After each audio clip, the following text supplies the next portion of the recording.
Welcome viewers. তো আজকের আমি তোমাদের সঙ্গে একটা অদ্ভুত ঘটনা শেয়ার করব। বাঙালি হয়ে বলছি ভাই, জীবনে কোনো দিন গুজরাটে এসে আহমেদাবাদি দাবা বলে একটা দোকান আছে, ভুল করেও খেতে যাব না। আগের বার আমি বিরিয়ানি খেতে গেছিলাম, তার এক্সপিরিয়েন্স তো যথেষ্ট ভয়ঙ্কর ভয়ঙ্কর খারাপ ছিল। আজকের আমরা গেছিলাম যে একটু মেঘা বললো যে চলো দুজনে গিয়ে একটু তন্দুরি খেয়ে আসি, তন্দুরি শিক কাবাব খেয়ে আসা হবে, তন্দুরি শিক কাবাব।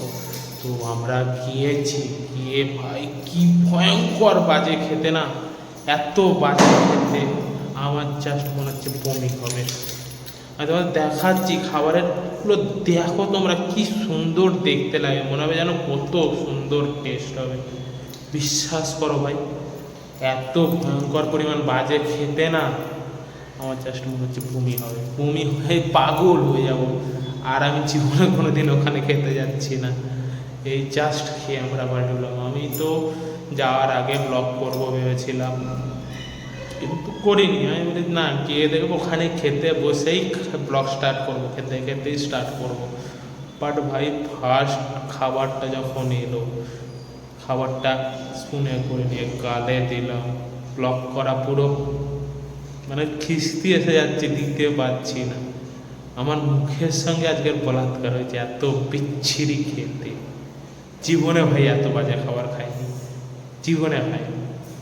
জাস্ট আমার জীবনে সবথেকে খারাপ খাবার খেয়েছি আজকের। চলো তোমরা দেখো খাবারগুলো, তোমাদের কীরকম লাগে লুকিং ওয়াইজ বলো আমাকে। কিন্তু ভাই টেস্টের দিক থেকে আমি বলবো জীবনে না, একদম খারাপ, মোস্ট ব্যাড ফুড। কোনো দিন খাবো না আর এখানে গিয়ে। চলো দেখো তোমরা খাবারের কোয়ালিটিগুলো। তো আমরা খুব একটা বেশি কিছু অর্ডার করিনি, ওই গোটা তো শিক কাবাব, দুটো টিকিয়া টাইপের, আর এক প্লেট নুডলস, নুডলস অর্ডার করেছিলাম, ব্যাস এইটুকু। ভাই সত্যি দেখো, দেখে মনে হবে কী অসাধারণ না খাবারগুলো খেতে। দেখতে কত সুন্দর, কত সুন্দর গার্নিশিং করে সুন্দর করে সাজিয়ে দিয়ে যায়। বিশ্বাস করবো যেরকম গন্ধ আসছে সেরকম খেতে। জীবনে কাউকে আমি রেকমেন্ড করবো না এখানে এসে খেতে। সবাই ভালো থেকো, দেখো আরও পরে ভিডিও।